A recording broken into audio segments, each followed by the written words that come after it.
government in this town is excellent and uses your tax dollars efficiently. I didn't see it coming. The moment Bitcoin is what they fear it. A way to read it. What an astounding revolution. Bitcoin represents. Chief, mate, what do you want to do tonight? The same thing we do every night, Pinky. Try to take over the world. The Pinky and the Brain. Yes, Pinky and the Brain. One is a genius, the other's insane. They're laboratory mice. Their genes have been spliced. They're Pinky and the Brain. Brain.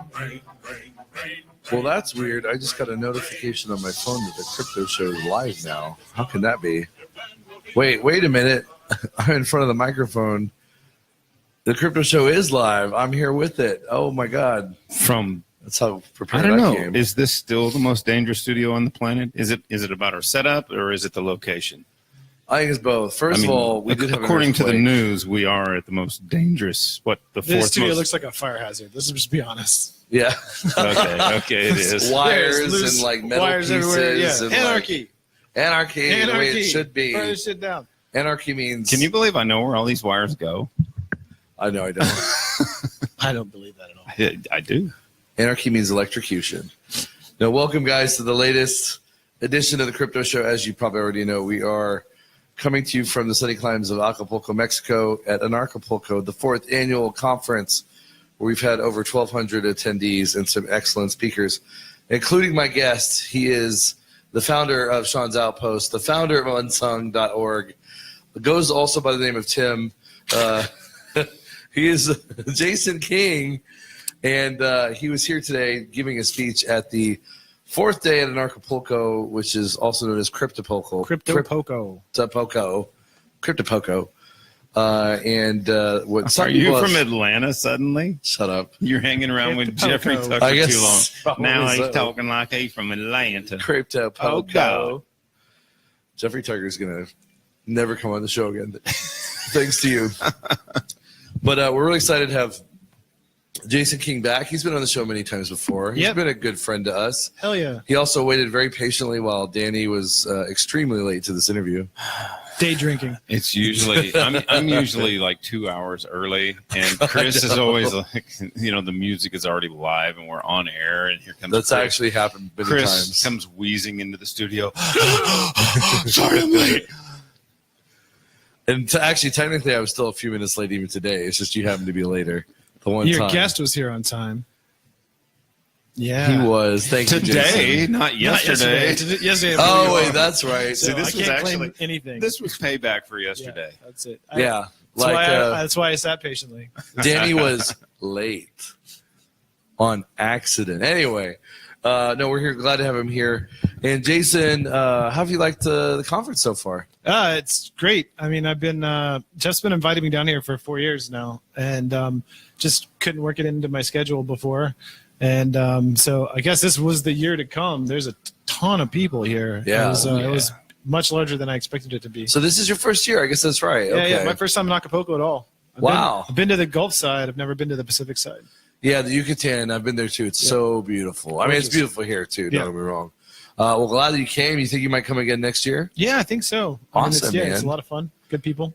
Awesome. Well, they definitely got a catch with Jason King with you. And you gave a little speech earlier today. Let's talk about that. Yeah, sure. Last year I founded the Academy School of Blockchain. We're a division of Kingsland University outside of Atlanta, Georgia. While you're insulting Atlanta, that's where my university is. I've been on the show several times for Unsung, and last year I spoke to the European Union about use cases for blockchain for the European Union. Oh, wow, like the European Union Parliament? Yeah, like Parliament. Oh, wow. And I think they thought that I was going to give like a puff piece to them on like, and you guys can use blockchain and make your governments work better. And I was like, it's actually, you got to find this picture that Bruce Fenton took of me, or Bruce Fenton mocked up of me. It's like the only angry picture of me that exists. It's like me, because I was lambasting them because they spend like $2.1 billion like feeding refugees, like to NGOs to feed refugees in Greece, and like most of the meals never got fed. Really? But so not only did like the meals not get fed, but because they didn't have like a transparency and accountability system, the same NGOs were able to like go back the next year and apply for the same program and then get paid again to not go feed refugees. Wow. And so I was just like, this is, people died because of your negligence and blah, blah, blah. So I was like super angry about it. And I was like, you guys could have used a distributed identity system. You could have made all the people, those refugees, part of a distributed cohort. And then you could have just pulled them as distributed oracles and asked them a question like, hey, did you get fed today? And if enough of them said, no, we didn't get fed, well, cool, then the NGO doesn't get paid. And so that was my whole thing. I was there for Unsung. I was there to, to say, hey, you guys have this problem. You should be using blockchain technologies to solve this issue and stop wasting money so people stop dying from starvation. What was the reaction? They were super taken back because, like I said, I'm generally like the happy, like humanitarian side of blockchain guy. And I was, when refugees die, I'm not happy about it. But they were like, okay, we hear you. We'll give you guys a pilot program to build the system out. If you guys want to do it, and then we'll make a pilot program for you guys. We'll fund the development of it. And so I got super happy, and I went to my best friend Steve Dack, who's a developer, and I was like, hey man, the EU wants to give us money to build this thing out. Let's build the system and we'll help these refugees. He's like, dude, that's a great idea. I'd love to do that, but I've got a job. I've got like these other 5 jobs I'm working on too, and then I'm like advising a bunch of companies, but so I don't really have time to do it. But when all of that stuff clears, I'd love to build it. And I was like, cool, I'll just go find another developer. And so I started talking to all my other friends that were developers, and they all had some version of that story, which was that I've got 20 million jobs that I'm doing right now. And I just realized that, this was a pattern. So I started talking to friends I had that are executives in the blockchain space, and it was like, hey, are you guys hiring developers? And you can't get the word developer out of your mouth before they're like, do you know somebody? Can I hire them? Can I hire you? I'll hire them, I'll hire their friends, like whatever. And then so we actually did the research on how bad the situation is, and I knew that it was bad, but it's significantly worse than I thought it was. There's currently 14 available jobs for blockchain devs for every available blockchain dev on Earth. Wow. And so like we're slated to grow like 16x over the next few years, and we're at a 14x deficit right now in terms of the people that are actually physically available to build this technology. So like we raised $4.2 billion as an industry for ICOs last year, and on all of those capital deployment sheets that all of those ICOs gave their investors, they're saying they're spending between like 30 and 50% on engineering. That's fundamentally a lie. Those people don't exist. There's not the ability to deploy that much capital in engineering. Tezos blew up last year. They were one of the largest ICOs last year. They raised $252 million, and they're imploding right now. And in their internal memorandums, they actually cite failure to attract engineering talent as one of the reasons why they weren't able to get traction. Wow.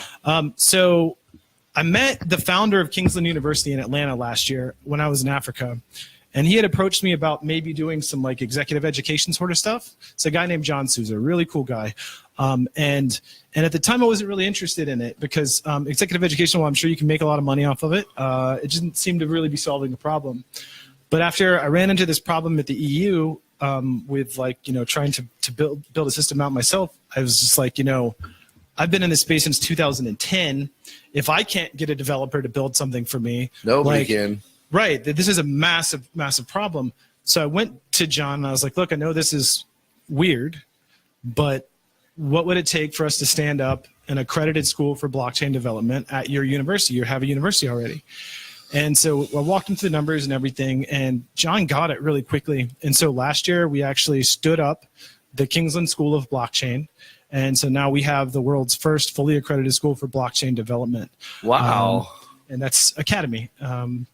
Congratulations. And so has it already had classes going or? Yeah. So we have a lot of educational offerings, but like our main product is we've created a 6-week full immersion course where we take existing software developers and we train them up on blockchain best practices.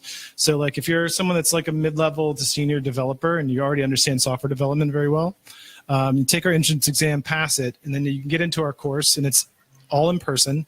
And we'll take you all the way through blockchain fundamentals. We'll do blockchain primitives, and you'll work with Bitcoin and learn all about consensus and transaction headers and everything. And then we'll go up through layer 2 technologies and the alternatives there. And then we'll get into Ethereum and smart contract development, get into Solidity. And then we'll build, distributed applications as part of that class. And it's all project based. So it's like it's not theory. You're physically building things hands-on the whole time. So you actually leave the course with a portfolio of blockchain-based software that you've already built. We launched our first class on January 29th. It's actually running right now. We have nice. We have 150 students in that class right now. That's pretty big. We had 670 students apply for it. We had 300 of them pass the entrance exam, and we took half of them. Nice. Yeah. That's actually a pretty good whatever you call it, just rate. I mean, a lot of universities, like, you'll get a bunch of kids sign up for a class, and then like 2/3 will drop out. Is this kind of a growth from Blockchain University? I mean, is this a transition, or does Blockchain University still exist? Blockchain University is an old thing, right? Right. I mean, they were in San Francisco or something. The one that from last year's Miami Bitcoin conference. What was the Blockchain Education Network? Yeah. No, they're still around. Yeah, Ben's okay. different. So Ben is I'm on the board at Ben. Blockchain Education Network is basically like they're a network of like Bitcoin and blockchain clubs that exist at existing universities. So they're just like students that are interested in blockchain, basically. And it's a great network. It's a great network of people. And which will also be a new resource for you to attract talent. So we're actually an educational program itself. We actually have educational content. And then we've been super busy at the Miami conference last month. We actually announced that we acquired SoftUni. SoftUni is software university in Sofia, Bulgaria. It's the largest privately held college in Europe. Oh, wow. That acquisition was the largest ed tech acquisition in Eastern European history. Wow. And so when we were building out our curriculum through an alumni network of some friends, a friend of mine actually came to me and said, "Hey, my friends own a university as well. They're working on blockchain curriculum. You guys should maybe talk to each other." And at first, I kind of ignored them because I was like, "They're Bulgarians building like this is American university. This is top shit." And they didn't let me get away with that. They actually they came to a speech that I was giving in Kiev, and they're like, "Look, just give us 5 minutes of your time. Let's show you what we're working on." And what they were able to accomplish there was really, really good. So over several trips to Bulgaria, we made the offer to acquire the university, which was hard because 1, it was not for sale. 2, it was profitable. And 3, like the guys that were running it loved what they were doing. But through a lot of conversations and just falling in love with the team, just real rock stars, the guys that run that university, we all agreed that we could do this better together than we could separately. So we acquired them, and that whole team is now part of the Academy project. Awesome. So our first class is actually running in Sofia, Bulgaria. The 150 students is running in Sofia right now. And then we got super fortunate. We acquired them, and then Forbes did a huge piece on them. And so if you're in Eastern Europe right now, on the cover of Forbes is SoftUni. And so those guys talking about cryptocurrency, they're literally on the cover of Forbes magazine over there right now. Wow. Yeah. And so you say you bought this university over in Bulgaria. Yeah. And so what kind of how many faculty do they have, or at least faculty devoted to blockchain? Yeah. So and are they going over that's one of the great things is so we have a little over 70 staff there that are like completely devoted to curriculum curriculum creation and content creation over there. And then there's another 30 to 40 instructors that are sort of like on a part-time basis. So they came with a pretty robust team. Sounds like it. And their executive team they're all like Forbes 30 under 30. SoftUni itself was like the European 2015 startup of the year, Forbes startup of the year. Oh, wow. So I mean, like they're a big deal. And we get very fortunate to find out about them, and that we were so compatible as teams that we decided to work together. So are you, I assume you're going to keep that campus open. It's going to be kind of a sister or. Yeah, it's actually really weird being there because it's like these guys are famous in Bulgaria. Like you go there and we walk around and it's like I'm walking around with an actual rock star. Wow. Like, yeah. Like they know, like the president of Bulgaria is an advisor to them. Like they're Svetlin Nakov, the sort of technical director there, is like a 3-time Bulgarian Presidential Science Medal award winner. Wow. I mean, just really, really good stuff. And so we actually want to expand the model of what they developed there in terms of teaching software development. We want to expand that model out worldwide. One of the key things that we thought was really cool with them is that they had developed this coding camp. It's like a 2-year program, the Coding Academy. It's not blockchain based, but just software development. But from that 2-year program, they have a 92% placement rate because of what the quality of the graduates are. And then we talk to the companies that are hiring these graduates, and you usually talk to companies and they won't talk to you because they're like, they don't want to get in trouble or whatever. And the companies that are hiring these grads were like, these are the best grads we've ever hired. These guys are great. We wish we would get more of them. Like, so they've built something really special. And so we're really happy to have them on the team, and really happy to have them working on blockchain development.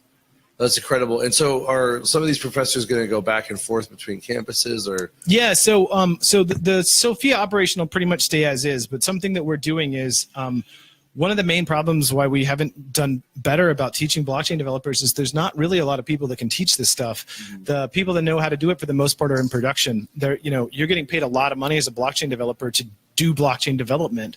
Stopping to teach it's not an option for most people. So what we've done is we've identified high quality technical trainers, people that are really good at teaching software development. Maybe they don't know anything about blockchain, but we can teach them the blockchain portion of it, because doing something and teaching something are two completely different skill sets. Right. So we identify people that are really good at teaching really technical stuff, and then we put them through our program to teach them blockchain fundamentals so that we can then roll them out to other markets to actually teach blockchain fundamentals. Right, and they should understand it pretty quickly because they already understand all the exactly computer science and technical stuff already. It's kind of a short bridge to the blockchain. So we have our first class open in Sofia, and we'll end up doing that class 4 times this year, once a quarter. And then, so we'll have another class rolling out there in April. In April, we're also standing up a campus in Singapore. We'll be rolling a close class out in Singapore. Cool. And then our plan is to onboard a new market every quarter this year. That's awesome. Yeah. So by the end of the year, we'll have 4 locations teaching the class 4 times a year. And so you seem to, along those lines, allude to a minute ago, the idea that you're going to try to expand it all throughout the world. Yeah, for sure. That's awesome. And we're in a very fortunate spot right now that we basically have jurisdictions fighting each other to bring us in to teach this, because it's needed so much. Nice. So it's literally, we're in the position of which jurisdiction can offer us like the best tax avoidance, the best incentivization to come in, and we have governments willing to like pay us in advance for our classing, give us 10-year tax breaks, build us campuses. Like it's weird. It's something that we should have done as an industry 2 years ago. Like we should have had this level of training available, 2 years ago, so that we didn't get to this deficit. But it's something that everybody sees, and if you talk to somebody about the lack of developers, everybody jumps on top of it. They're like, "Oh yeah, I need to hire a bunch of guys." So even governments, municipalities, corporations, and stuff like that, they get it. And so we've been very fortunate that everyone has really come to our support in terms of building this out, because our goal is to basically be available to teach, everything blockchain related, the blockchain development stuff, but also do executive education, consumer education, and we're creating the largest repository of free blockchain educational materials in the world. Wow, that's incredible. So you're going to have a kind of Harvard Library of Congress of blockchain materials. That's the MIT of blockchain. There you go. Yeah. And so, speaking of MIT, are you going to incorporate like research and development as well as teaching? And then are you going to offer 4-year degrees, or how is that working? No, so the degree model doesn't really work for blockchain very well, right? So we'll do certificates and certifications. But our research and development is definitely something we're interested in. So we're doing a token sale right now. We're in the process of raising $50 million. We're in the pre-sale right now. We've raised a little over $17 million so far. Wow, congratulations. Thank you. But we have a very interesting token mechanic, is that so you can use our token to pay for tuition, and you can use it to pay for placement fees. So like if you wanted to hire a graduate, you would pay us a fee to place that graduate with you. Okay. Token's useful for that. When we take a token in for payment, we actually burn 70% of the token. So it actually goes away from the token supply total. And we do that because, unlike most ICOs, we have something that's physically attached to the value of the coin. Most token issuers create a token and they go around trying to figure out what the value is for it, right? Like what their use case is going to be for it. Anyone who holds an ACAD token can come in and get a class, can use it towards class services. So that's actually a liability that's being held on our books. So we take one in, we burn most of it, but we don't burn all of it. We take 15% and it goes into a dedicated scholarship fund. And then 15% goes into a community development fund. And that community development fund can be used for things like research and development and just like, basic academic stuff that's not being done right now. Like there's not a place right now you can go and get case studies on blockchain, really. And that's like a core component of most of academia. So it's like I see things where we didn't call them ICOs back then, but there were projects from 2012, 2013 that were on Havelock Investments. I don't even know if you remember Havelock Investments. I don't. It was basically the first ICO portal. It's like people could invest some Bitcoins and they would get imaginary shares in an imaginary company. Okay, interesting. But there are ICOs out there right now that are literally running the same model of a company that tried to do something on Havelock 5 years ago that didn't work for a real reason, but they weren't on Bitcoin Talk or our Bitcoin, and they weren't around for that to happen. So there was no repository for them to go to look to see like, oh, these guys tried this idea. This is why it didn't work. This is why we shouldn't do the exact same thing again. And that's like happening. Like it's like an epidemic of like people trying to reinvent the wheel of trying to do stuff that hasn't worked, and they're not innovating of a new way. They just weren't aware of the major flaw in their plan that had already been figured out. But because there's not a central place they can go to and look at this information, they're going to make the same mistake again. So we want to do case studies on ICOs and crypto projects and stuff like that. So there's a place that you can actually go to and look this information up.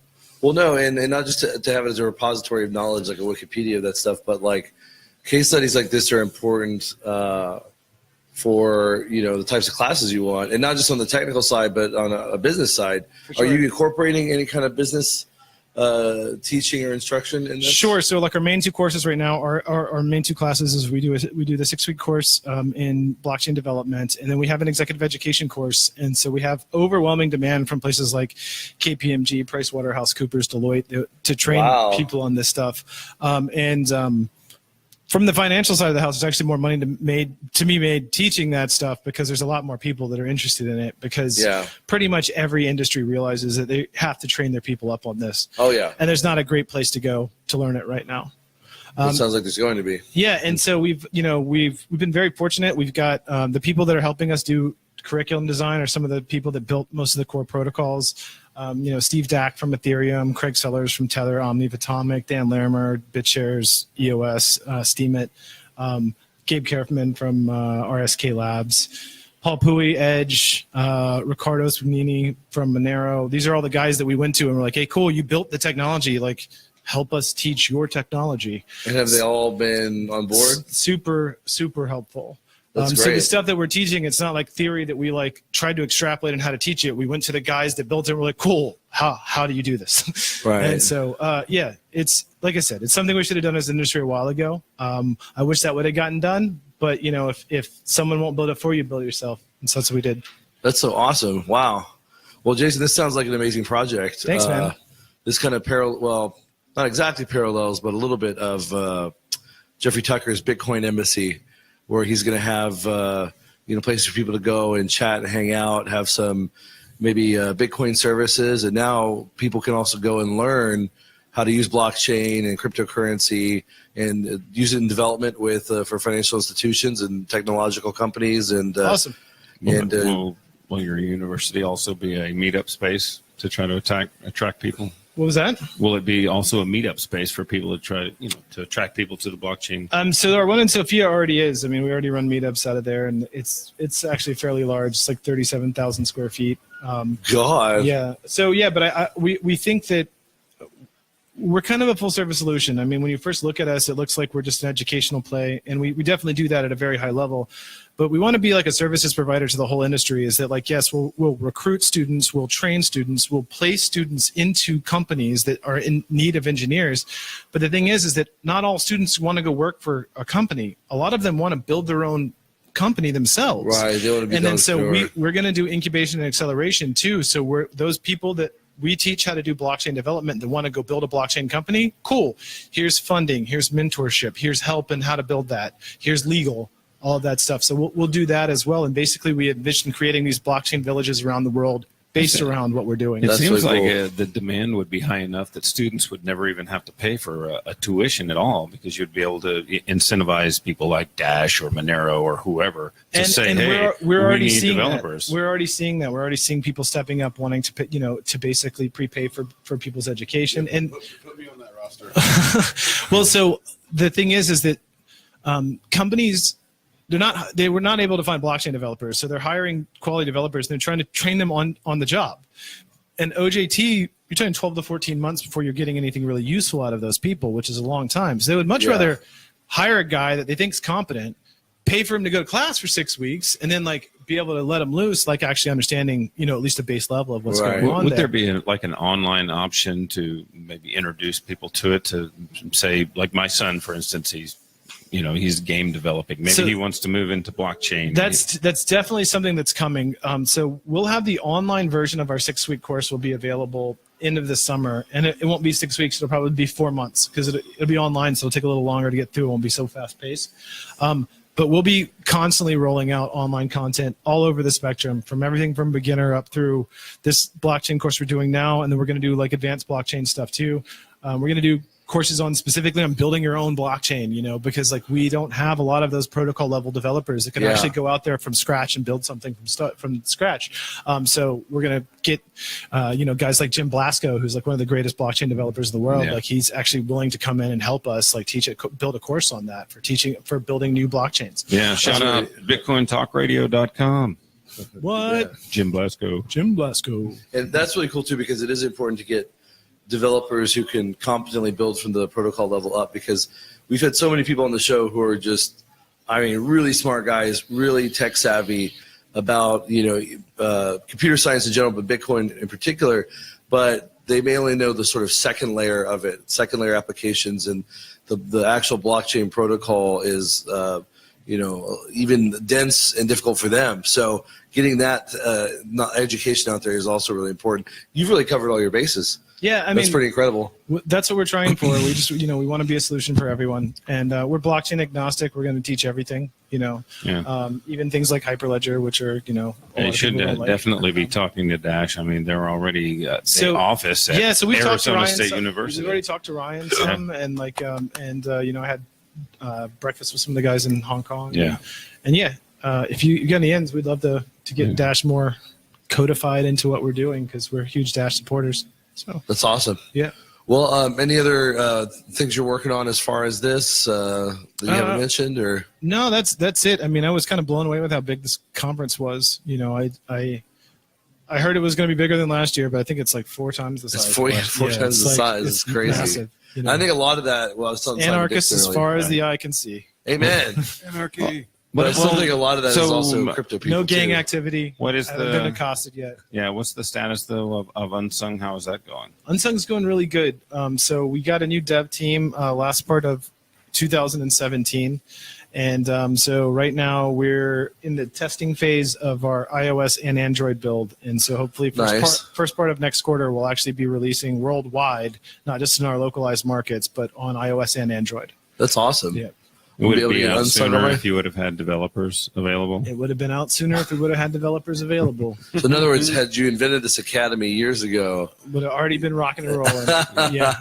Eat your own dog food, man. That's you know what, used that phrase yesterday? Who did that? No, it's a common phrase. I never heard of it honestly before someone used it the other day. Anyway, well, Jason King, that's awesome. Congrats on Academy and congrats on Unsung. Thank you. And what's great is the synergies and collaborations that are going to be affected between the two. Definitely. Obviously. And then whatever projects that you come up with. And this is pretty revolutionary. If anybody's interested, we're academytoken.com. is our website. You can go check us out there. And I'm Jason at academytoken.com if anybody wants to hit me up. And is your token sale complete, or are you still? We're in pre-sale right now. Public sales next month, so you can get in now at a discount. Next month it'll be a little more expensive, but yeah, we're running through March. I should have totally called you this when we went Unsung in this morning. What was that? We went Unsung in this morning. See, but that's great. And I didn't invite you. That's the point of Unsung, is that Jason doesn't need to be involved when it goes down. That's the whole deal. It's decentralized. Do it on your own. You don't need him to hold your hand, Danny. Yeah, we hit the orphanage again this morning. So. Amazing. Unsunging in Acapulco.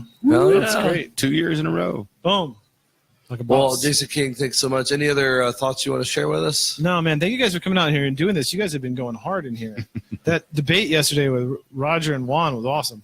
I thought so. I thought it was really cool. Yeah, especially your contribution. That was some eye-opening shit there. Yeah, you had some really good stuff to say, I have to admit. Yeah. I've been doing this for a hot minute. Yeah, you have. Yeah. Well, Jason, thanks again. And you're always welcome back on the show. Anything yeah. you want to I'm sure I'll talk be to back us several about? times. Yeah. And by the way, your beard's way cooler than Tim's. Aw, that's the sweetest thing. Come hang out in Puebla. We'll do. Build Definitely. some houses. Cool. Awesome. All right, guys. Well, Jason Thanks for having King, me on. everybody, and we'll see you on the next interview.